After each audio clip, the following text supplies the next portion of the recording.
Hello there, good evening. It's a beautiful Sunday. Welcome back to Celtic World Order podcast. As always, I'm Steve O'Matt. As you can see, I'm joined by my right-hand man, my partner in crime, my brother. Is Paddy Boy, because as I've just said, it's a beautiful Sunday. It's been a fantastic weekend to be a Celtic supporter.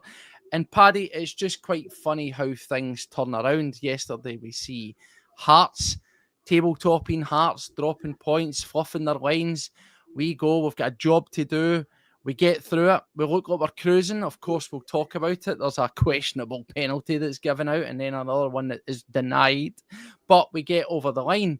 And then it's all eyes on Ibrox, and they fluffed their lines against Crunchy Carrots, Falkirk, who, again, I feel should maybe be feeling a wee bit aggrieved that it wasn't worst off.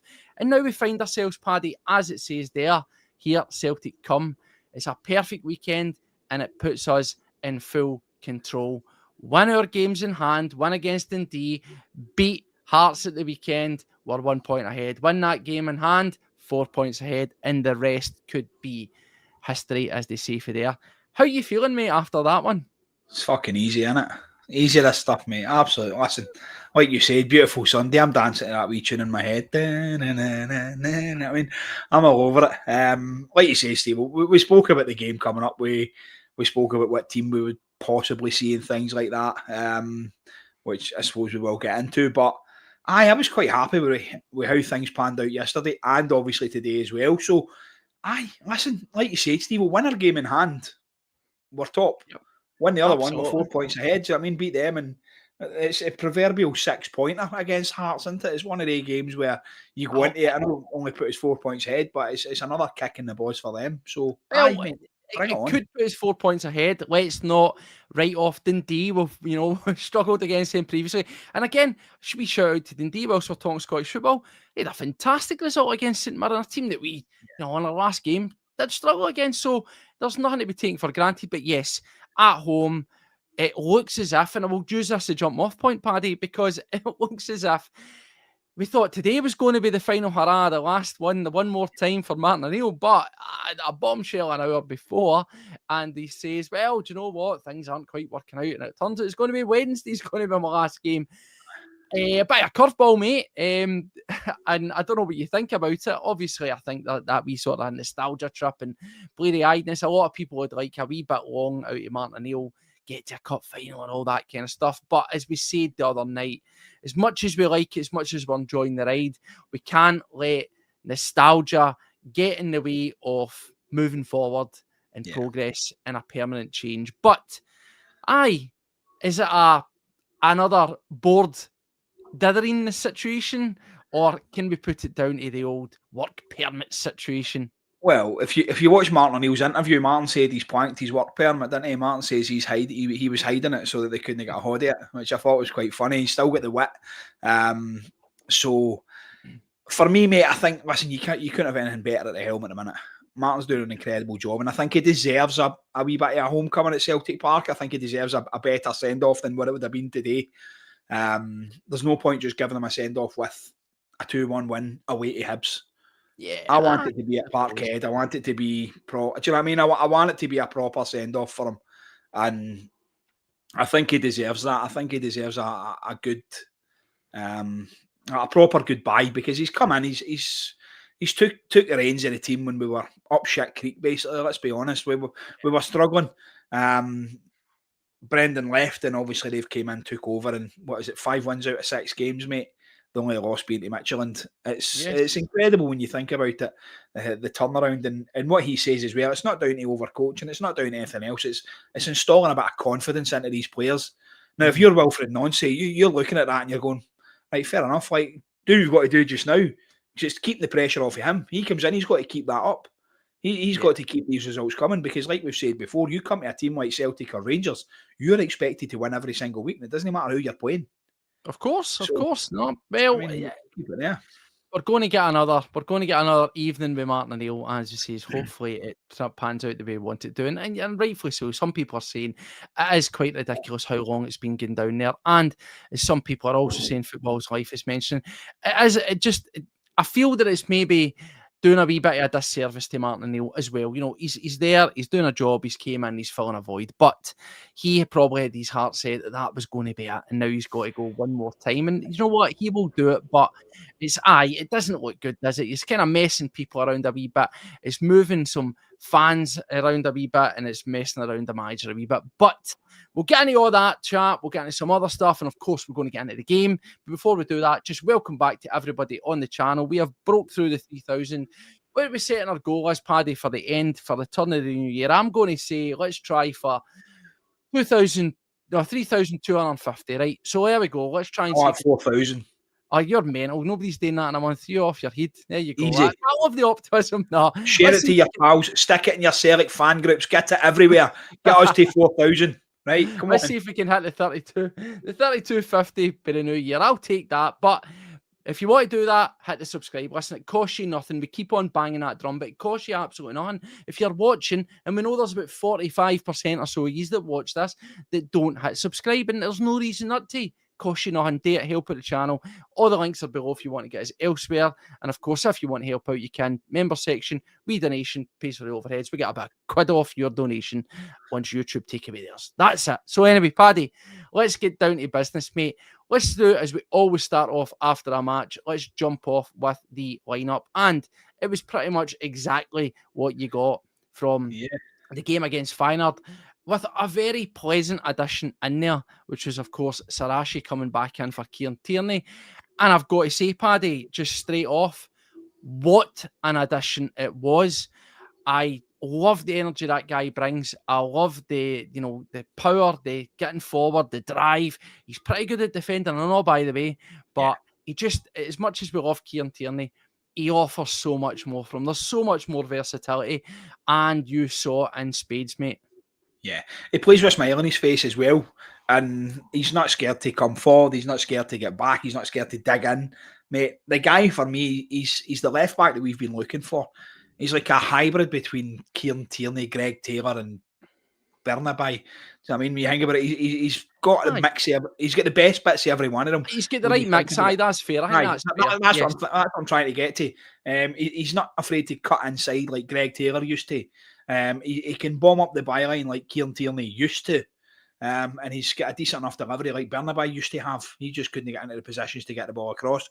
But listen, he's one of the players, mate. I'm quite excited by him, and unfortunately, I don't think there is an option to buy there, though, is there? That's the that's the kind of thing. At first, it was basically, in case you're wondering, I've got my mom sticking her head through the door here, and it's kind of putting me off a wee bit.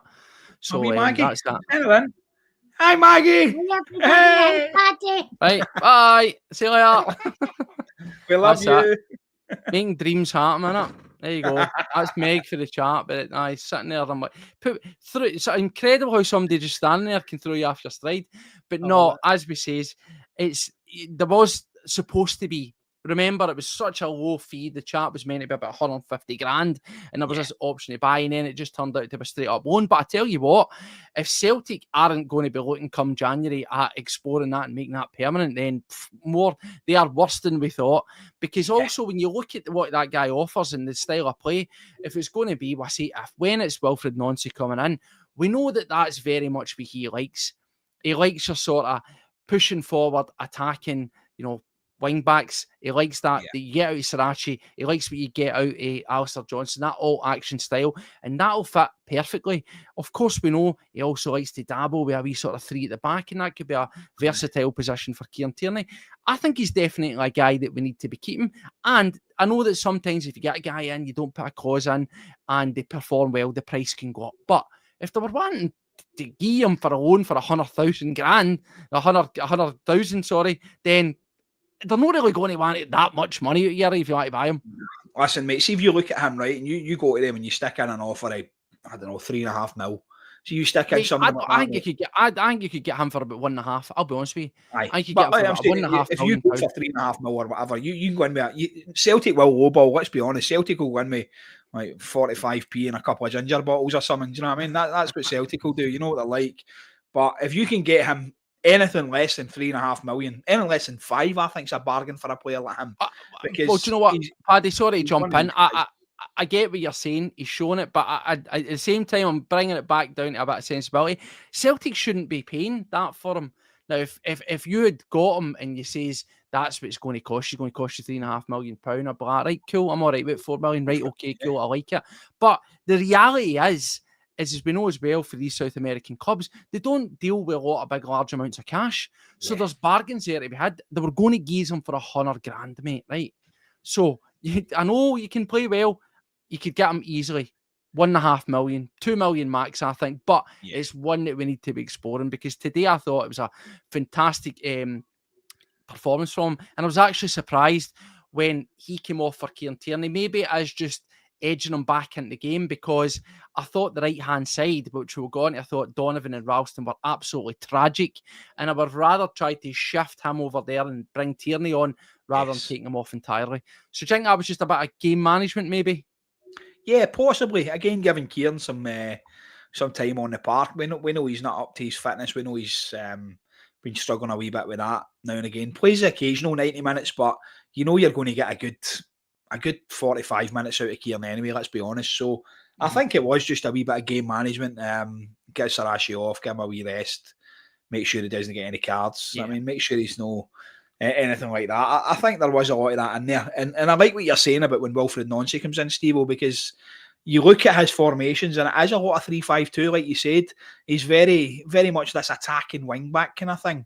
Like an old school kind of Philip Lamb. Now that kind of bombing up the byline and just playing in front of that back three, the three centre-halves. And that's something I think that would really benefit Celtic, especially playing in our league where you've got teams sitting with a flat back 10. You know what I mean? You've got the teams that sit in and just try and absorb everything.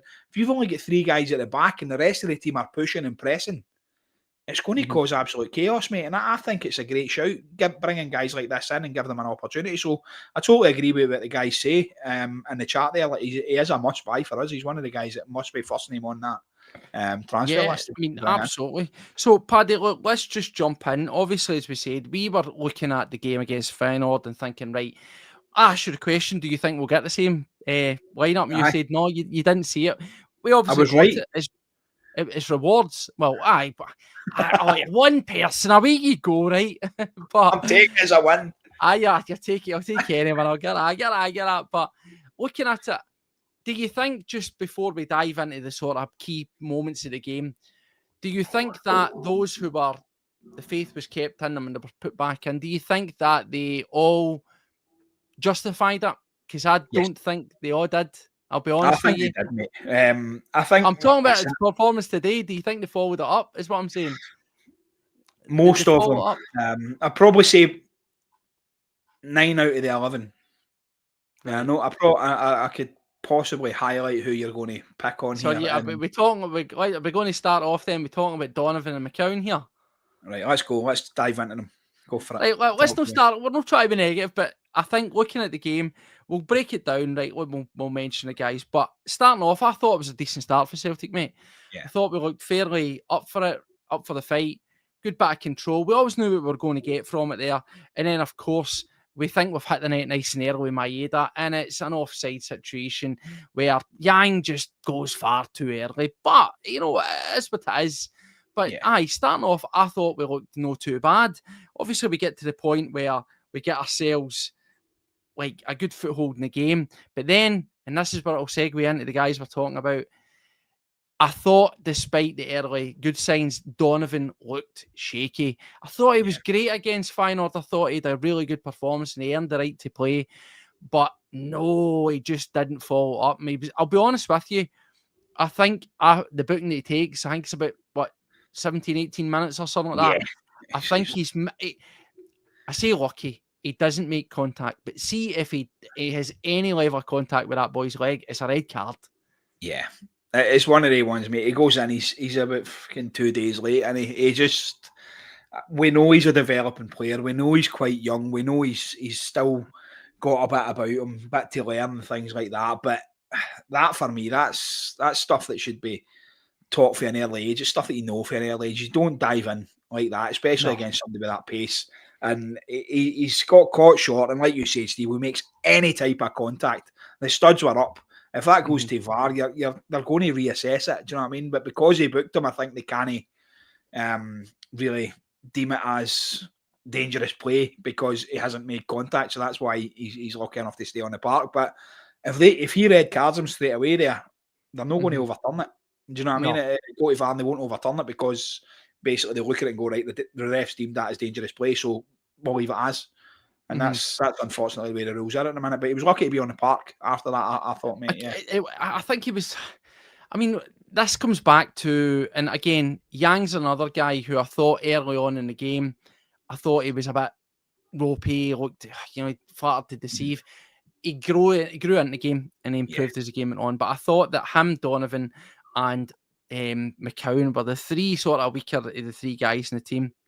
And as Hugh says, if he makes any connection with that, he's going off the park, right? Very, very fortunate. I think that's probably, he had another one of the games, which hopefully doesn't, 45 minutes, taking off at half time, hopefully it doesn't sort of, destroy him. Because we see that with a lot of these guys. We saw that with Dane Murray. Has an absolute honker, disappears. He's nowhere to be seen again. He's just, that's it. Call it a day, game over. And hopefully that doesn't happen for a young lad. Do I think that he has any long-term chance of really breaking into this team and making a dent? No, I don't. I just don't see it. But disappointing there from today.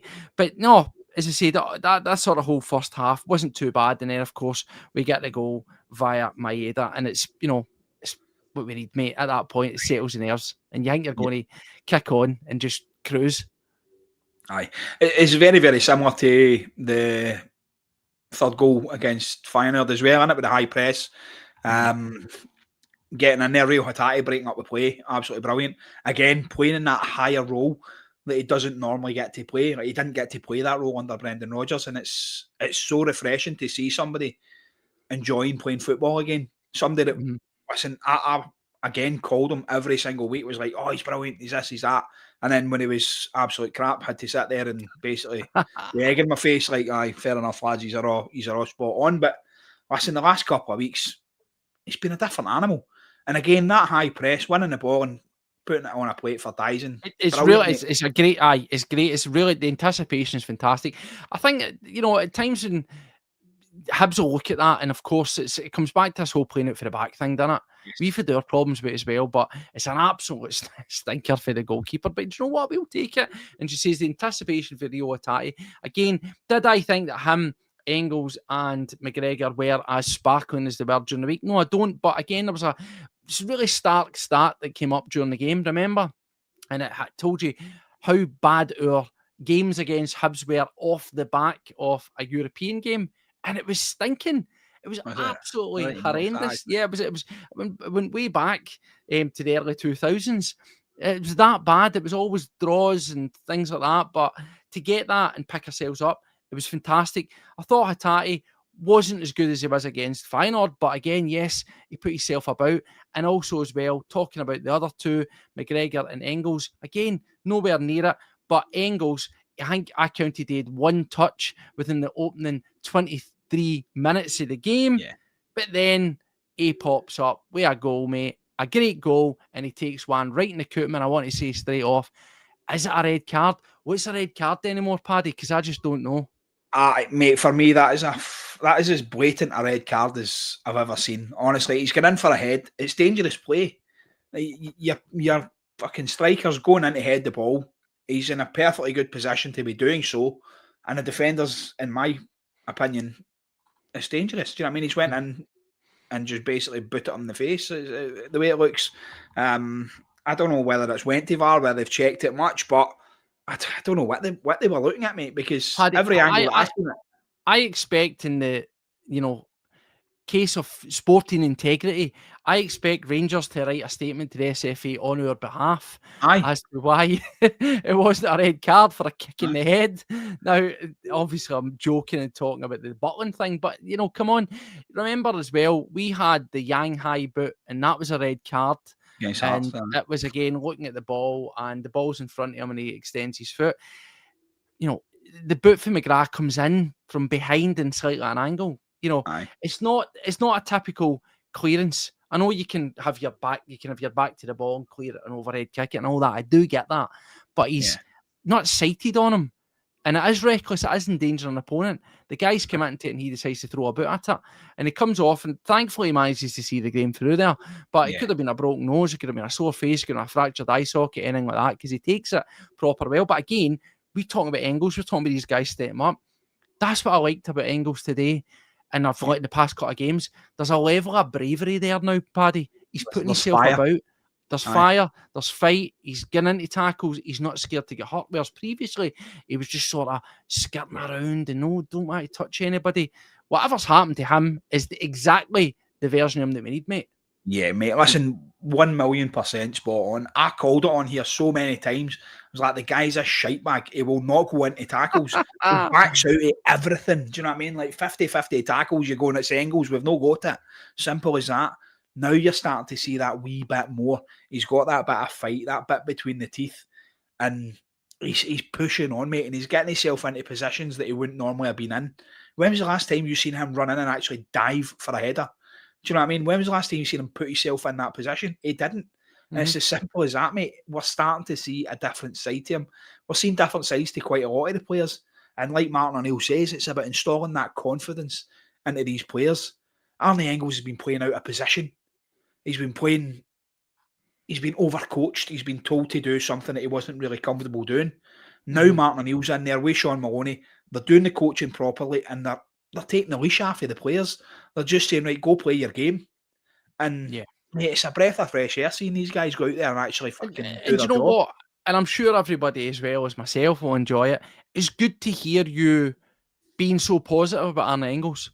Yeah. Because, as we said, this is the thing. You know, we come on here and we give our opinions based on what we see with our eyes, right?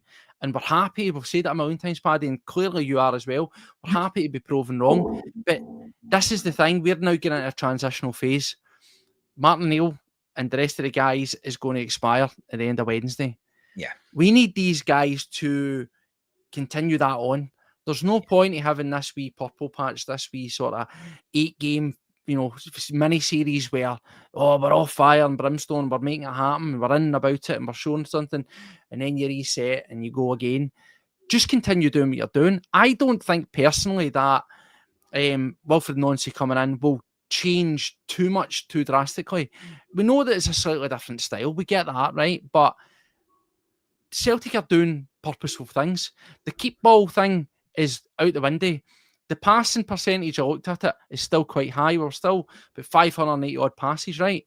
But normally that would be high 600s, 700s, right? Because a lot of it was filler passes. And if we've learned anything for the analysis that we've looked at Wilfred Nancy, yes, keep the ball, keep possession, draw guys out and find the time to go, but do it with purpose. So there shouldn't be that much of a change here. And if he's got any, I assume he's got one eye on and be watching the previous games that have been going there, and he'll be working out what's the best suit for these guys. And I think from what I've learned and looked at Wilfred Nancy's teams, I think the system that we've got now with Hatate, Engels and McGregor fits perfectly. There's no reason why that needs to change. No, it isn't, mate. And listen, there's people in the chat there as well. Is Yang what is it? Product of Brendan Rodgers' shit philosophy, and I believe that's the case for quite a lot of the players. When you think about how they've been performing, it's because they've been overcoached, they've been told to do stuff that they're not comfortable with. They've been playing essentially out of position, and you've seen that. We spoke about it before on here, Steve, when we said like having Callum McGregor and Arnie Engels in the same team doesn't work because the two of them want to do the same thing. The two of them want to drive forward. The two of them want to kind of get involved with the dirty stuff. But now Callum's taking a bit of a backseater. I mean, he knows he can push forward if he has to. But if he doesn't, he can just sit there and dictate the play because he's got Hatate allowed to move forward at the side of him and Engels to do the dirty work in front of him. So see with that though, how does that work for us? Because if we're being totally honest with ourselves, I would suspect you're probably going to lose Rio Hatate at some stage, maybe January, if not end of the season for that equation. So where do you think we go for there? Well, you hope that somebody like Paulo Bernardo can get himself up to speed and start making inroads. Obviously made an appearance today. You hope that somebody like him can see something like this happening and think, do you know what, there's a chance for me here. Guys like Luke McCowan in there as well. Even some guys for the youth. I don't know, we've got Thiago Holm possibly coming back as well.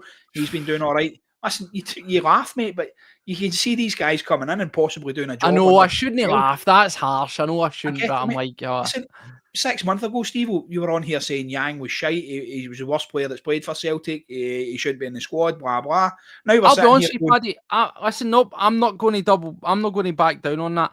Yang's not good enough for Celtic, right? Despite how he played against Feyenoord. Look at him against Feyenoord. Look at him today. I thought he was all right today. I thought he'd done well.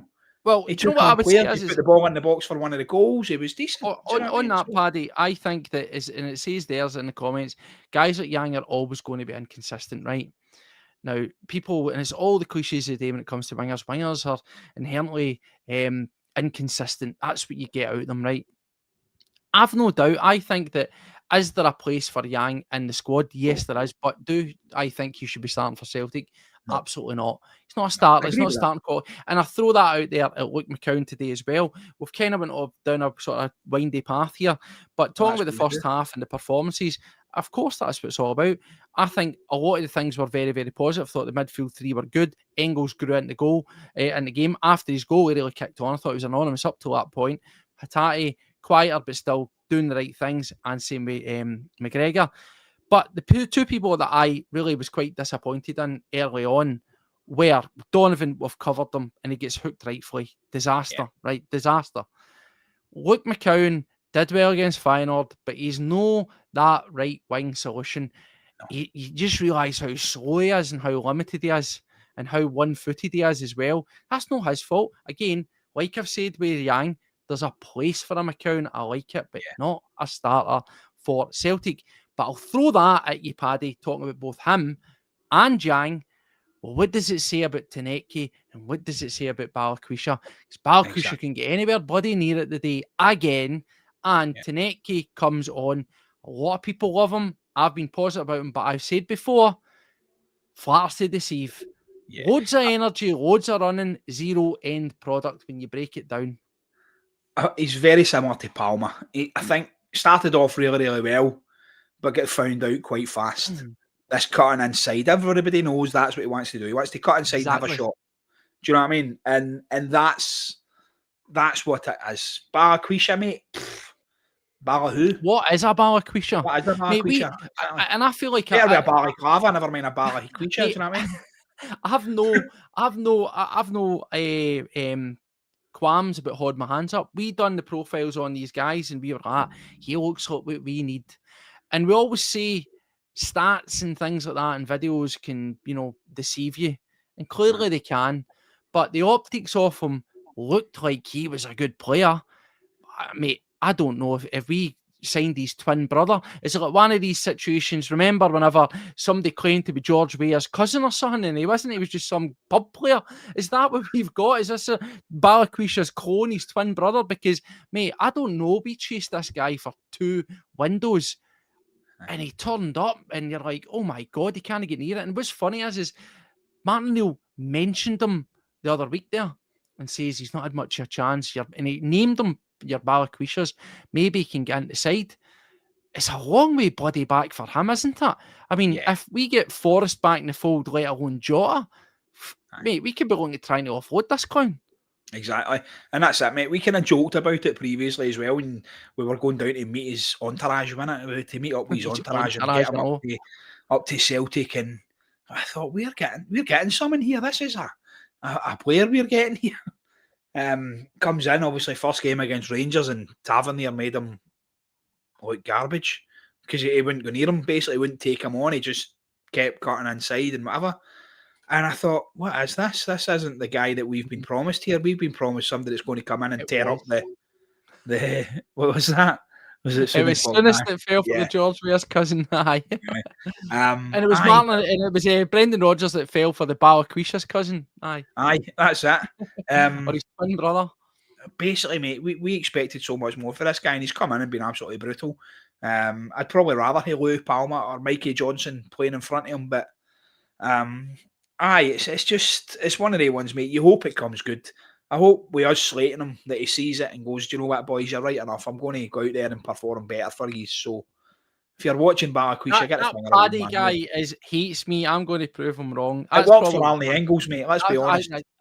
clearly I'm taking that as an absolute lie, but a win. Arnie Engels watches CWO and he wanted to shut Paddy up. I'm not doing it. I'll take it. Thanks, I'm Arnie. not doing it. Exactly. So I'm not doing it. Excuse my French there. But yes, we get it through and back to the action, Paddy. We're unlucky. We should be 3-0 up, and it's Saracchi. Mate, see that build up to that chance for Saracchi? I thought it was phenomenal. It was a really, really good bit of play. Nice football, beautiful football. Good wee intelligent back heel from Maeda, and he smacks the post. It would have been a perfect goal, mate. But such is the way of it. That's it, mate. It's a cracking shot. He hits it well. He connects really well. We're used to seeing Tierney getting in positions like that as well and having a crack. So it's nice to see Saracchi actually get up there and have a wee dig. And like I say, Steve, he's playing with a smile on his face. Even when he misses it, he's got hands in the head, but he's smiling. And he's like, you know what? I'll get another one. I'll get another shot. I'll keep pressing. And like you said, the build up to that was brilliant, mate. And it was really, really good to see. I like what Pungy's saying there, mate, that I would get a game ahead of Barquisha. Aye, I would. Mate, I'd take that. You're not blessed with pace, Paddy. You're not blessed with pace, but you would get run there. You'd get run there. I would give everything to even stand on that park. These players haven't got a clue. Mate, I'd be firing you into the Ralston sort of bracket, wouldn't I? I mean, he gazes all, but he's just no got it. Oh, no. I hate it. Don't class me the same as Ralston. I'll take a McCowan or something. Mate, you'd love Ralston's hair, but wouldn't you?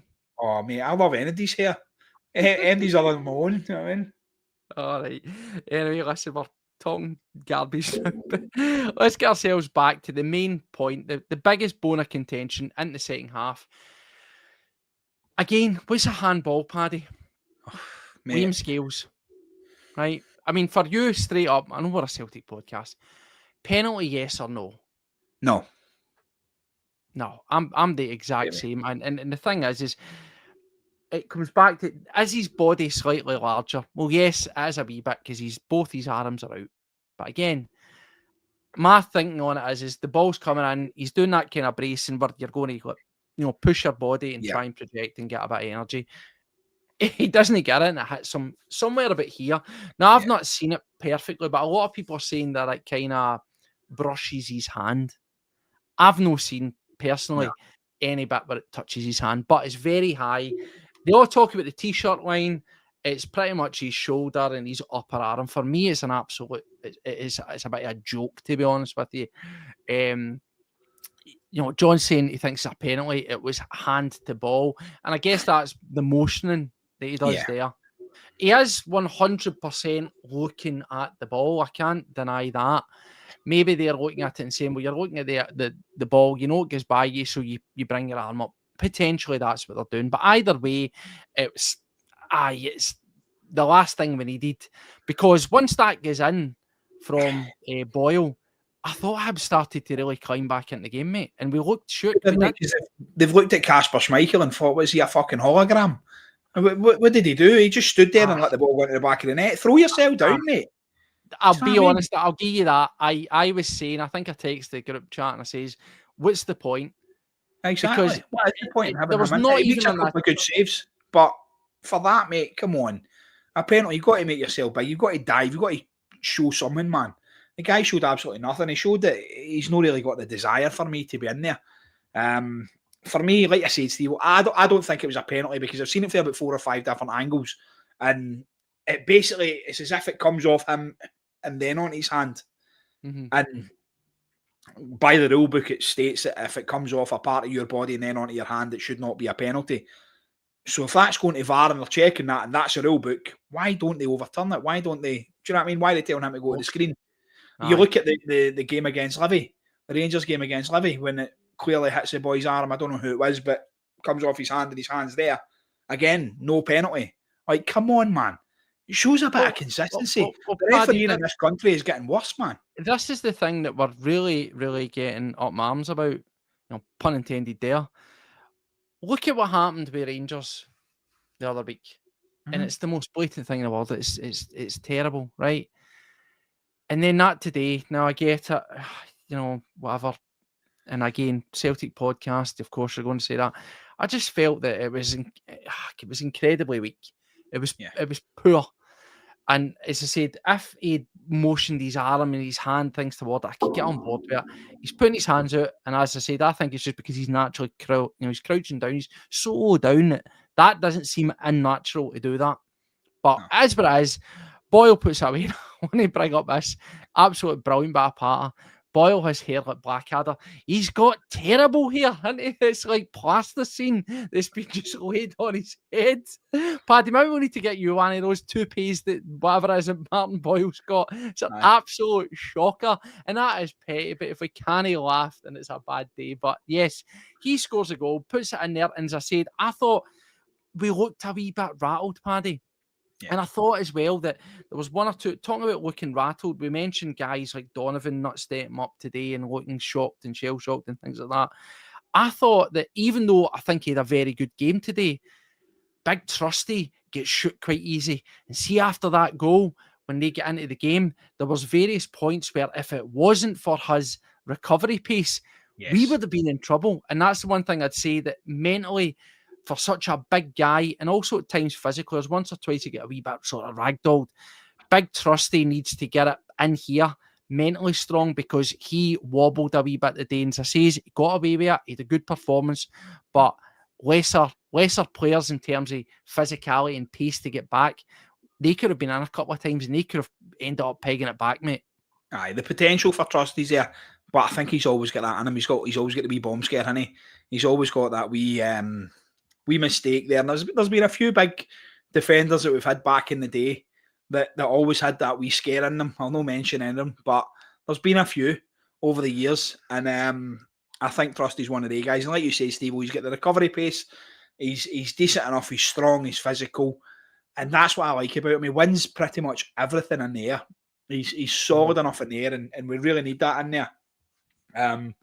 Scales beside him. Listen, Scales will win Player of the Year for us this year. I'll call that out right now. Liam Scales will be our Player of the Year. And of course, people would always caveat and say, "Oh, it's a sad indictment. It shows you where we are at Celtic if Scales is going to be our Player of the Year." Well, I don't think it is. As I said, months and months ago now, when he started to really go on this tier, I went, we need to start giving him his flowers, and we need to say, Liam Scales is a good football player, right? Yeah. As I've said before, is he world class? No, he's not. Yeah. Is he the best defender we've ever had at Celtic? Absolutely not. But like most of our teams, and probably, going forward, no matter how much money we spend or who's our manager, and people might not like me saying this, but see if the players that we had or that we have didn't have the wee sort of dinks in their armour, the things that they were garbage out of their, hear them, scare them moments, they wouldn't be at Celtic. Yeah. It's as simple as that. If we had a guy who never made a mistake and cruised every game, Virgil van Dijk. Or if he was at Celtic, he wouldn't be at Celtic for long. Yeah. That's where we are. We will always have players who have a wee deficiency.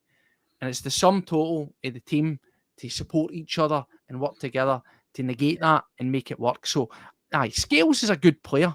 And a lot of people are saying about Trusty in here. Just want to throw out there. New member, thank you very much. We really, really appreciate that. And, as Ali's saying here, he likes Trusty, but he doesn't like getting the hard tackles.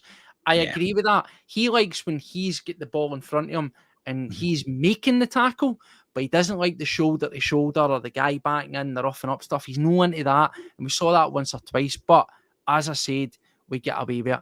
Now, of course, we get our standard subs. We get McCown and Saracchi off. We get Tierney and Nygren on. And I'll just say it outright. I thought Nygren brought a wee bit of urgency, and I thought there was a drop-off with Kieran Tierney. I can't hold my hands up. Just say it, Paddy. Thought there was. Aye. Listen, there is. And when you've got Saracchi on there and he's bombing it and he's showing a bit of passion, a bit of intensity, we'll go down that route again. We'll get El Fozzy in there. He's showing the Fozzy intensity. And then Kieran comes on, and I don't know if he's been given different instructions to the game, not to drive forward as much, to try and keep the ball a wee bit more, or to slow things down a bit. But it seemed to happen, and I agree with you to an extent there, Steve. Benji Nygren, again, mate, listen, he comes on, he always gets himself into the right position, and he probably done more in the kind of half an hour he was on the park than what Luke McCowan done for the 60 minutes. And that's a kind of sad indictment to Luke McCowan's game today. But again, like you said before, I think there is a place in the squad for him. Yeah. I would be starting Nygren in that attacking role, in that kind of right wing mode. So thinking for Wednesday, thinking for the game against Dundee, right? Yeah. Forget about Barquisha. It's not happening, right? It's not happening, right? More chance of me getting a game, more chance of Martin will phone me and go, Steve, do you want to play? Right? Than him starting. So, McCown, good against Feyenoord. Today, I thought, looks limited. You can see he's not meant to play there. I know he did for Dundee, but again, it's not his position. You're diminishing returns. Mm-hmm. Do we then go to Nygren, who also is not a classic right winger, but as you say, gets yourself in the right position? Do you put him in for Wednesday? Is that the change that gets made? I would say so, mate. That would be the one thing that I would be looking at. McCown's had his opportunity now, and I feel like he's kind of fluffed the lines a wee bit. I think Benji Nygren offers you so much more, and you've seen that against Feyenoord as well. Jogging on the spot, waiting on the ball coming to him, bang. Do you know what I mean? Cracking finish right into the top of the net. I just think he's one of the players, mate, that can change a game. He's done it so many times for us, and I think he deserves a place in there. I really do. Even when he plays for Sweden, mate, he's Sweden's top goal scorer at the minute, I think. Do you know what I mean? Which is mad. He's doing really, really well.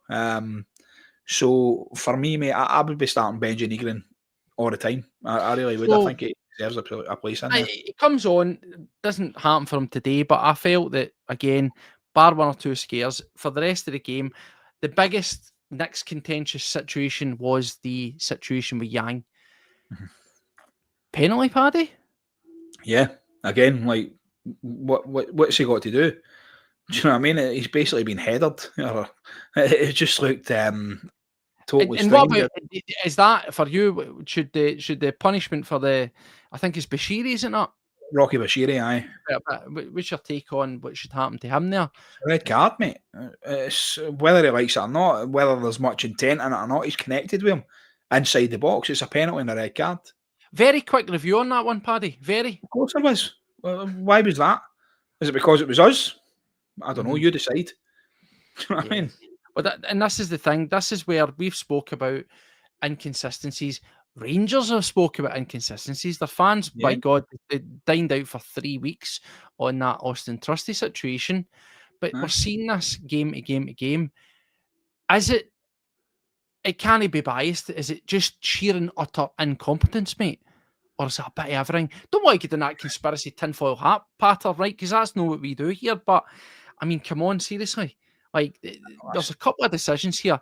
The situation with McGrath on to Engels, for me, it's reckless and it's endangering. He gets a yellow card, but I think you've got to say to yourself, mate, you are stretching and lashing your foot at a ball that you are never going to get, right? So that's where the force and the intent and all that stuff comes in. That, wrong. The scales, debatable. And then, of course, we're on about this one here. Quick review, no penalty. I mean, come on. It's ridiculous. VAR was brought in to nullify this kind of shit.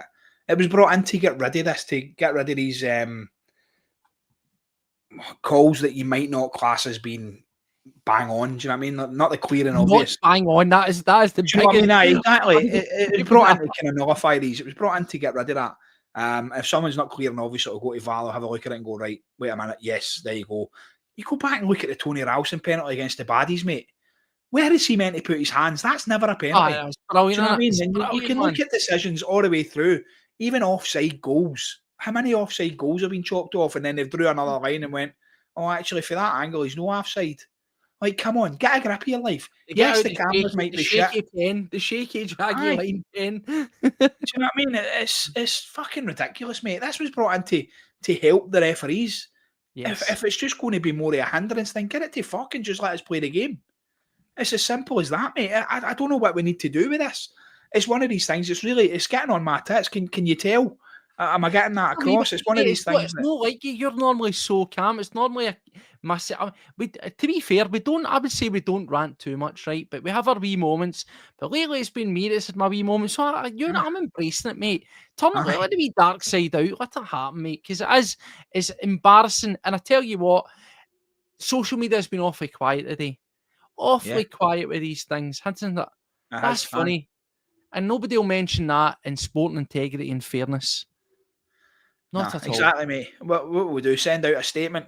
Breezy Ice has put a cracker up there saying that VAR's run by Windows 98, mate. I think you might be being too generous there. I don't think it'll be upgraded to 98 yet. It's on DOS, mate. It's not even got. You know what I mean? You can dial up internet on the bastard just to wait a minute till we get this. That's how it takes 8 minutes to find out if it was a throw in or a corner. Do you know what I mean? Wait a minute, we'll tell you, pal. It's just one of these things, mate. We need to get consistency. We need to get it up to scratch. Willie Collum's going to come out with his next VAR review and have 47 VAR reviews to go over. Wait a minute. We made fucking every game we made a mistake this year. Let's break it down. But it's all right. We gave them extra training. We didn't get beat in the final. We didn't do Nick Walsh for this game. We gave him a wee stint in Division 1 and whatever else. Do you know what I mean? Rather than punishing these guys, just get them to fuck. Get them out there. They're clearly not fit for purpose. If we made the mistakes, see if we made the mistakes in our job, Steve, we'd be handed our fucking tickets, man. We'd be like, right, up the road. Let's be honest. Exactly. Well, from that disappointment and another guff decision on the officiating, you know what? Because it should have been a penalty. Just say that's outright, and that should have. It would have definitely alleviated the remainder of the game, which I want to just briefly talk about, because Hibs were going for it, mate. And see if as much as obviously I want us to win. If Hibs came away with a draw based on from that point onwards, you probably couldn't have really complained, because it was them that was really, really pushing. And there was an absolute stinker a stat that was thrown out there, where we had went between Engels scoring that header. There was a 55-minute period where Celtic had no shots on target, no shots at goal, nothing. Loads of the ball, loads of moving it about, nothing. Yeah. But it was Hibs that were coming into the game. And again, we are slagging off Kasper Schmeichel for his immobility with the penalty. But by God, made up for it. Again, a couple of key saves right at the end and absolutely saves us, particularly the one for Cadden late on, last 5 minutes of the game's a beautiful save, mate. And again, sometimes it's not going to be pretty. I think it could have been a lot more comfortable if we didn't concede the penalty and we're still 2 up. I think we probably cruised that. We're on about 4-0. We did get a wobble, but we come through it, Paddy. We still find a way, and that is the biggest takeaway for me for the day. It's coming and finding a way to win. Yeah, and that's what happens, mate. That's why we're sitting where we are and we're not fourth. I'm quite happy with that. We're currently sitting second with a game in hand that will put us top. And I'm quite chuffed with how we came out of the games, because previously we would have conceded there. That's a game that we would have dropped points in before, and I think that now we've got that wee bit about us. We've got that bit between the teeth, and the players have got the ability now, the belief to get results like this over the line, and that's what makes champions, mate. It really, really is. That's what that pushes us. You're on mute. This is interesting. Folk that are obviously get the tail on the background, we've not sports scene have trolled through then for the available images regarding they justify the skills penalty and this Plunge says, but they didn't seem to mention the tackle on Yang. That's funny, that, isn't it? Yes, because I don't know about you, but we're sitting here talking about it on a podcast. We're not getting paid for doing this. We're not making money. It's not our responsibility to highlight things, but we are talking about it, Paddy, because I think you would call it a key incident in the game. No for sports scene, not a day. Exactly, mate, and that's where it falls short. It's I don't know what's going on with it, mate. Whether it is cheating at some sort, or whether it's conspiracy, tinfoil hat stuff like you say, Steve. I don't know what's going on here, but there is something going on. The refereeing standards in this country cannot be that shit. They really can't. Every other country in the world seems to have a relative standard. Ours is just laughable, mate. It really, really is. And the media don't seem to be reporting it enough. It's one of these things that's not getting put out there as much as what it should be. And it needs to be highlighted, mate. It needs to be brought up and brought to their attention. You don't want to become Statement FC like the team across the city, but you need to be highlighting this stuff. There we go. That's it. So as we say, and it's Michael saying, but we're not getting paid. We don't get paid. We don't get paid. We make a couple of shekels every now and then, but believe you me, we are still running this here establishment at a loss. Paddy and I had that wee chat the other night, and it made for stark greeting. But do you know what? We say it all the time. It's for the love of the game, Paddy. We don't care if we make some shekels off the side of it. Brilliant, but that's not what it's about. It's a wee place to join up and talk with like-minded Celtic fans. And in Paddy's case, and sometimes mine, have a wee moan. It's always good, isn't it? Misery brings folk together as much as success brings folk together. But yes, the Scottish Cup draw, moving on. We get away with it. The 3 points, it's done. And then, of course, Rangers fluff their lines. Crunchy carrots, Paddy. Yes! What a position we find ourselves in. Like, and again, I'll hold my hands up. I will never, ever sit here and flip and flop and tell you, I was never in doubt. Said it the other day, say it again. Hearts are still a credible threat, right? Yeah. It's the bubble's starting to burst. They are falling away. Did I see it happening as rapidly as this? No, I didn't. Remember, 8 points or so ahead. Did a good lead. That shouldn't have disappeared within 4 games. Let's be totally honest. It just shouldn't have. It should have maybe eventually and gradually. I didn't foresee that happening. But as I say, as long as they're in that kind of touching distance, we beat them and we go ahead, 1 point ahead and all that kind of stuff. 4 points ahead if we beat them. They'll still look at 4 points, go, still got to play them twice. And I think that they could be a credible threat. The difference being, do I think much about what's happened with Rangers? I'm not going to discredit them. I think they'll claw their way back into it. But I am more concerned with Hearts than I am with Rangers, because Hearts just need to supplement the already good thing that they're on at the moment. Rangers, it looks as if they need to tear it up once again. And that's the big problem. But then, Paddy, that brings it on to ourselves. Wilfred Nancy hopefully going to be coming in for the game against Hearts. January's looking huge. Yeah. I think we're waiting until March till we get back Jota, and by God, he needs to come back ASAP. I would even bite your hand off for an option at Ian Acho right now. No disrespect to him, but January's huge for us, Paddy. It always has been. Since the start of the season, January has been massive. Since we didn't reinvest, since the board shat it, had a nosebleed, wanted to count our money, I don't know, call it what you will. Since we never invested in the club, basically we've been calling for January, mate. We've now got a new manager at the helm just now. We've got another one coming in. And you spoke about having that new manager bounce. Hopefully, again, we can get that. Takes us through to January. Gets us in a decent position then for Wilfred Nancy to come in and actually strengthen the squad to make it his own. Because he's inheriting a Brendan Rodgers side here, as Martin O'Neill and Sean Maloney have.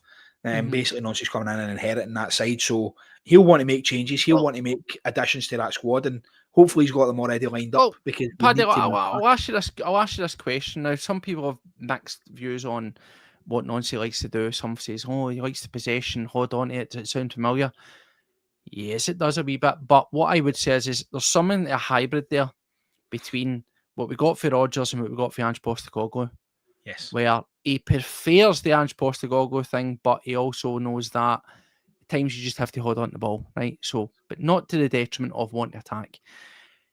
The positive thing for me is if we're coming in with a manager that can smash those two ideas together and make it work, by and large, the squad is pretty much an Ange squad. I mean, let's get real here, right? So they'll be used to that side of things, but they're also being used to the Brendan Rodgers side of things. So it could meld together quite quickly, hopefully, and it works for us. Again, it's up to him to not come in and try and do wholesale changes in surgery. Every manager wants to come in, put their stamp on it for the off, their philosophy and all that sort of airy-fairy chat. That's what they like to do, you know, all this sort of bleary-eyed chat, idealistic. I get it. But until you can get your players in January, just negotiate December, mate. You know, just win by whatever means. And I think that's the one thing that I would say is I wouldn't say fully bought into Nancy. I would say that I am optimistic about him. But when I watch more of him and I listen to more of him, you need to maybe just drop a wee bit of the philosophical stuff where he says the whole, you know, it's not about, I tell my players, it's not about if you win, it's, about building character. No, it's fucking about winning, mate, right? It's about winning first and foremost. So I think that's, if we can negotiate these games, it looks like you'll be coming in for Hearts. It's big games. It's going to be Hearts, you're going to have Roma, so on and so forth, and we work our way through. But hopefully we can pick ourselves up, Paddy. But January's going to be massive. See, when you talk about that, Steve, on that kind of mentality, that's what scared me. Another manager coming in here and thinking that he can lose a game. When you're in charge of a team like Celtic, you cannot lose a fucking game. I don't care if you're playing Roma, you're playing Hearts, you're playing Rangers, you're playing Barcelona. I don't care. You cannot lose that game. You cannot be going into that thinking it's okay to lose this game. And as a manager, I don't want that mentality. I really don't. I don't want a manager coming in and trying to install that mentality into the players, because these players are winners. They're proven winners. A lot of them. You look at players like Callum McGregor, Kieran Tierney, James Forrest. I mean, the most decorated Celtic player ever. It's crazy. You look at these guys, the amount of trophies they've won, the amount of cup finals they've been in, things like that. A guy coming in and saying to them, "Oh, it's not all about the winning, guys." That's these guys have had this drummed into them for day dot. It is all about the winning. It's all about getting the game across the line. And if they come in and try and install that kind of new mentality, I think it'll be shit, mate. Do you know what I mean? It's no. Well, we'll see how it comes round, but let's move on to some final things to close off. Poker asking, have we seen the draw? And there we go. Auchinleck Talbot away. I am not worried about Auchinleck Talbot in the Scottish Cup. I would even be confident of playing Kobe Donovan and McCown on the right wing for that game, despite what I just said there. That jokes aside, it is what it is. And do you know what? Good for the wee team for getting a big game, and hopefully there's a good turnout for it. There you go. That'll sustain. It's a shame that it's away though. See when it comes to things like that, I think they should give the opportunity for them to have a home tie against the bigger squad. And I think 9 out of 10 times they would take it just for the gate money. I really, really do. Oh, there's a big call. Would you play Balikwisha against Talbot? No. I don't. Paddy, I mean, I know we're joking here, we're taking the piss, but see if you can't put him in against Auchinleck Talbot, then by God, man. Would you play Shinya Mada? Mate, I would. Do you know what? Again, I'll say it. See if we can, and this comes back to it. Where are these guys, right? Shinya Mada, nowhere to be seen. And I've got serious reservations over how good he actually is. Folk went, Rodgers didn't fancy him. Well, do you know what? Neither does this temp side. Played in the B squad and he looked absolutely minging. Maybe he just isn't that good. And again, I'm based on none. I'm just saying, broadly speaking, on the information at hand, maybe he just isn't that good. Yeah. Balikwisha, maybe he just isn't that good. And then Simpson Pusey comes in. Where's he? He's had a game now, though. Send out the search party. Like, honestly, like, what is going on here? And again, based on that being Brendan Rodgers and now a temporary coaching staff who have to look at everything they've got at their disposal and make the best of it, do I expect Wilfred Nonce to come in and suddenly project and fire into the squad Shinya Mada, Inamura and Balikwisha as a starter? No, I don't. Nah. Maybe there's something there. I know. And as Steven's saying, Talbot would probably beat our B team. They absolutely would. Me and my mates who work would beat the B team. The B team are shocking, but that's another story for another day. Aye. No, it is, mate. And it's you look at the cups and stuff, and we'd said obviously before going into the cup, give Sinisalo a chance in goals and give some of your fringe players a wee chance in there. Guys like Shinya Mada, Inamura, again McCowan, Bernardo, even he's not getting a sniff in there. Guys, obviously Callum Osmond, I know he's out just now, but guys like that, do you know what I mean? Kenny. Johnny Kenny again, get these guys in, give them the opportunity. He had an actual player again on the bench. I don't know, mate. He was injured, and then he was injured at the beginning, wasn't he? Obviously he got injured, and so did he Nacho, and then that's why we got Callum Osmond starting for us. But now he's injured. But we get Nacho coming back, so possibly that'll give us a wee option in there. But listen, the cup game will be what it is.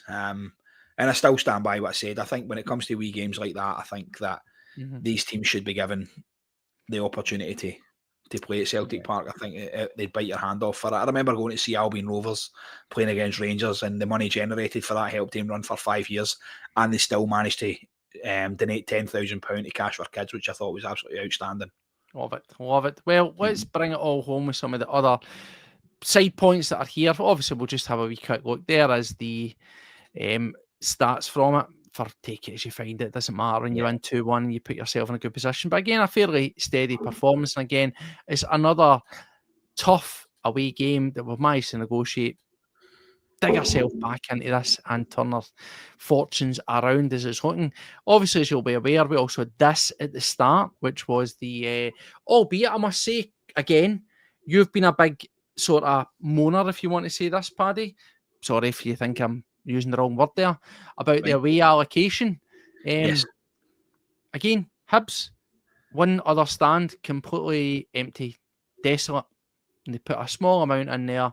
It's a great turnout, I thought. Great support, great away support. Loads of noise, loads of passion. And of course, we've done the show the board, the red card there. Your thoughts on the away situation again with the fans? I think it's ridiculous, mate. These smaller teams, you'll say, I mean, you don't really class Hibs as a smaller team, but I think when they're looking at their ticket allocation and looking at the amount of tickets they've sold, if you turn around with 5 days to go and say to Celtic, listen, we've got 5,000 seats here, do you think you could sell them? Celtic will sell them. 100% they'll sell them. Do you know what I mean? Like, the fan base that we've got is incredible, and we'd go to every single away game if we could get the tickets. And I just feel like it's like, was it biting off your nose to spite your face or whatever the saying is? I just feel like it's ridiculous. These teams need to fucking just invest in their own club. Just give. I know you don't want to give the other team the upper hand by having more fans in the stadium than what you have, but I feel like if you're going to whinge about cash generation and stuff at the end of the season, and you're going to say, oh, they've got a lot more than us, and they've got this and they've got that, and we don't have this and we don't have that, give the away fans the allocation, because you'll sell it out. Celtic and Rangers, definitely. Even Aberdeen take a massive away support to games as well. And if you gave these fans that wee tiny bit extra, they would go. They would travel. And I just think it's ridiculous, mate. You shouldn't have empty seats at football stadiums. Well, as we say, obviously it was, and people are saying they don't want to celebrate in their stadium. We don't want, and I get that. We said it was one of the things we spoke about on the old room 10167, the away allocation thing. And yeah, I understand why clubs do it. They maybe are, appealing to a sort of hardcore off their fan base, and they don't want to allow it to be a Celtic or a Rangers takeover. But it is what it is. And was that one of the things in my room 10167, Steve, that you never put in? I didn't put it in. I think it's got to go in, mate. I think we've got to go back. I am not doing a VAR review on this decision. Like, don't you try and strong arm me here. Well, right? Listen, mate, you've just brought it up there. It's one of these things. It's a standout. It's starting to come again and again and again. So we'll see. We'll give it a couple of games. But I think, as I say, I brought it up because I thought the away support was good. A good turnout considering what we got. Plenty of noise, plenty of support, and of course, we see a nice visual display there to show the board the red card. Now, on that, I said in the show after I was on with Terry that we don't want to flog this horse, right?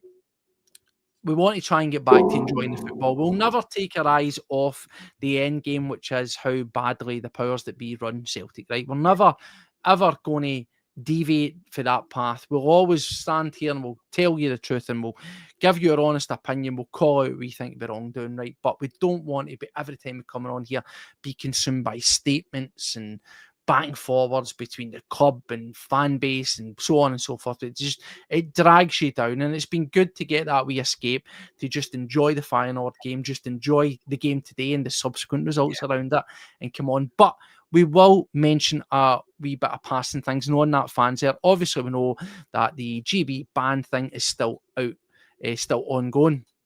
And of course, how that is going to influence the situation, particularly when we look at Dundee, we look at Hearts, it could be massive. We always want people to be there. However, what I want to mention here is, Paddy, is something that hasn't been, as far as I've been watching different podcasts and on Celtic Twitter, hasn't really been mentioned. It's kind of sailed a wee bit under the radar. As we say, we'll always come on here, we'll talk about everything, we'll talk about it objectively, and we will report on the facts that are out there. What am I talking about here? We are talking about this situation after the Falkirk game at Celtic Park. And again, seems kind of a good tie-in because, well, Falkirk done some damage today, didn't they, at Ibrox? Yeah. But long and short of it was, there was the incident that we all heard of with people in and around the North Curve. And there was a club statement, police statement, and saying that there was an assault, breach of the peace type thing on stewards and on police officers. And there was an ongoing appeal for witnesses. Now, the Celtic Collective haven't put out anything since this, and I'm reading this here. And I'm just paraphrasing a wee bit at the bottom. It says, really shocking development. They're aware of people's doors getting kicked in for a breach of peace. Not assault or anything more serious. This together, the time is outrageous. This was before the AGM, remember.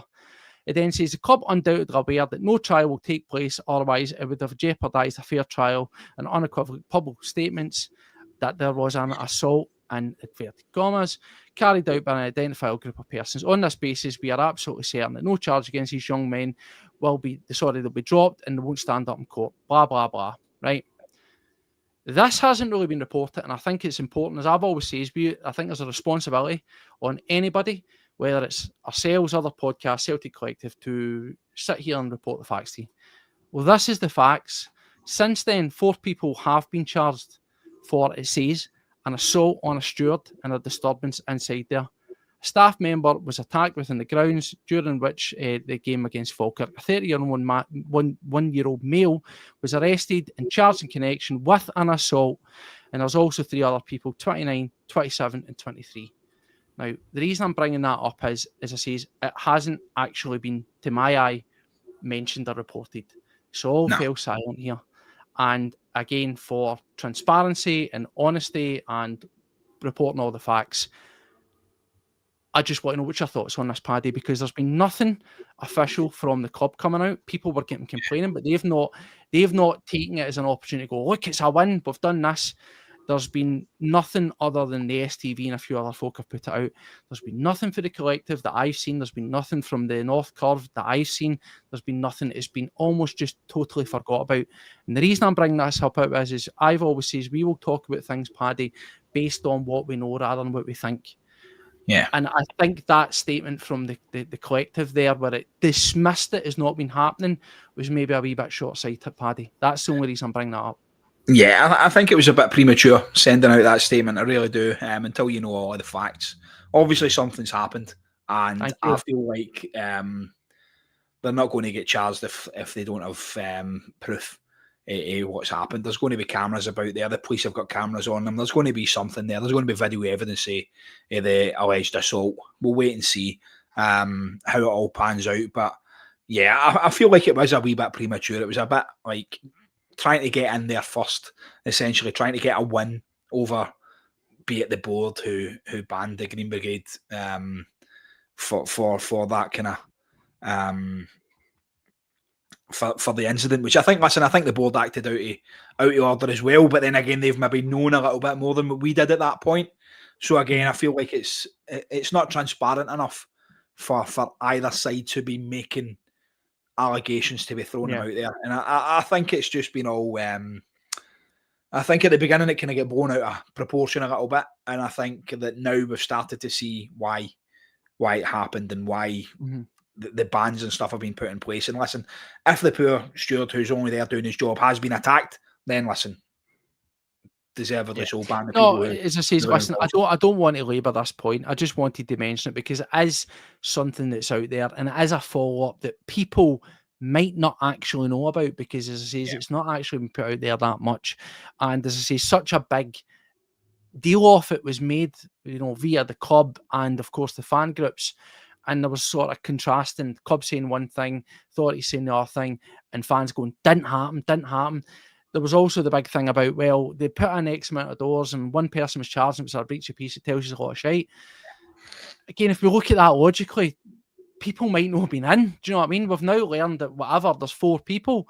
So I just think, again, we'll always do our best to inform you any updates that come out of these things that are there, and to do it, as we say, is based on facts and not jump to assumptions. That's one thing that I'd say. We obviously want to always see our fans put in the best light, And again, we've said time over, do we think that collective punishment is the way to go? That everybody should suffer for the result of one or two individuals?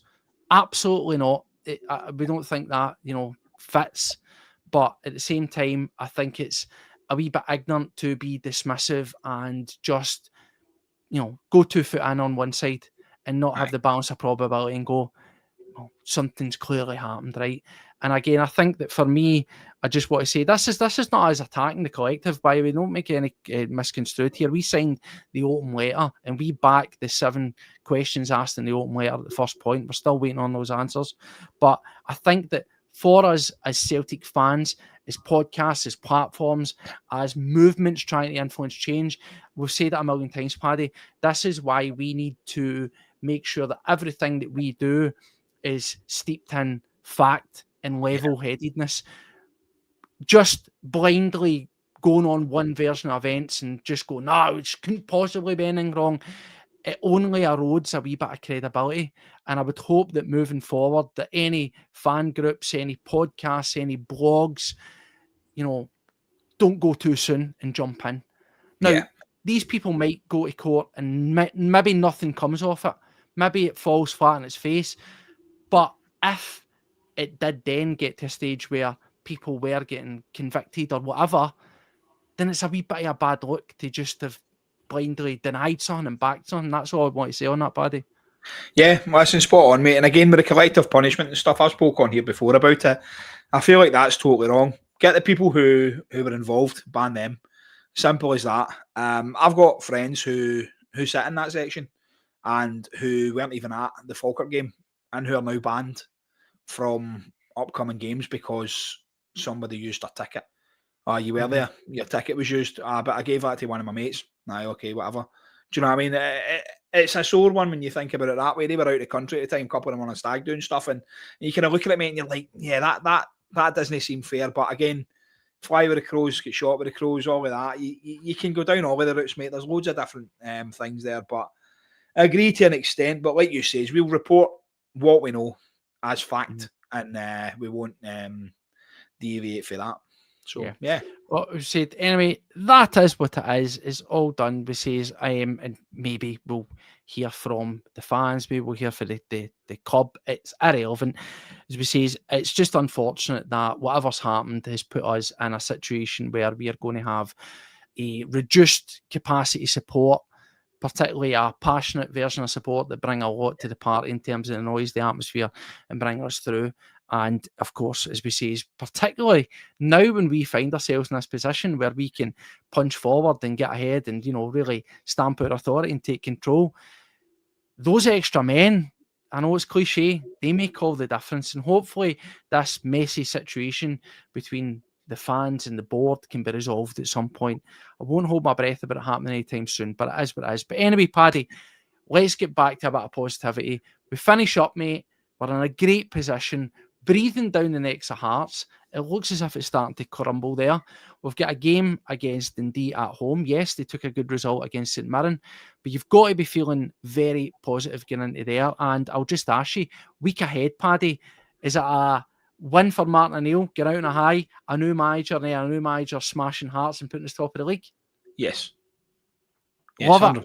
100%, mate. Listen, we'll go out there and we'll put wee Presley in his place. Wee Lego head, get him back into his place, back into his box, let him see what Celtic can do. I'm going to revert back to my old 4-0 come the Dundee you're going game, mega positive. You are going to go for it. We're going to melt Dundee 4-0. We're going to go out there. We're going to put on a Celtic performance to say goodbye to Martin and thank you very much for stepping up to the mark when we needed you. And I hope to God that the fans that are allowed in the stadium sing well, sing loud, do them proud. And I hope there's got to be a banner somewhere. We must get a wee banner in there. And Martin jumping about. There has to be something. Even if the GB aren't going to be in at the stadium, I think they should maybe get involved there and help out and get something sorted for that game. And then obviously, like you say, Steve, next week, the game against Hearts is massive. It really, really is. And I think it's one of the ones where we go out, we put on a performance and we show that we are the dominant force in Scottish football and nobody else. So a wee slight prediction, if you will. Obviously, Wilfred Nancy isn't going to be the manager for the game against Dundee. Do you think we will see him in the stands on Wednesday and or maybe even get brought out on the pitch? Oh, I don't know about that. It'd be quite cool, wouldn't it? We're going to do the thing where we who is it? Who's that player? Striker? Oh, Bio, where we killed the lights out and then we killed put the him lights up. and then boom. Standing Yeah, there. have Nancy standing. We're not doing that because that didn't work for Bio. That was cursed. So we're not doing it. I just want him walking out with all the lights on. That's with a scarf. There you go. With the scarf, that's it. Maybe give us a wee bit of I can't wait to get here. Birthday care piss, you should call it, but I'll take that. But anyway, listen, Paddy. Do you think he'll wear a tracksuit or a suit or a jumper like Ange? What's he going to wear? People, we need to know. See, the thing is, we don't get tied up in this, right? I don't care. Some clubs you can just wear brown shoes and you're good. Do you know what I mean? It doesn't matter. So we don't care. I don't care what he wears. But looking at him, for those fashionistas, he looks like he mixes it up with how he feels. Sometimes he's a sort of jeans and smart shoes and a blazer type of guy with a t-shirt underneath.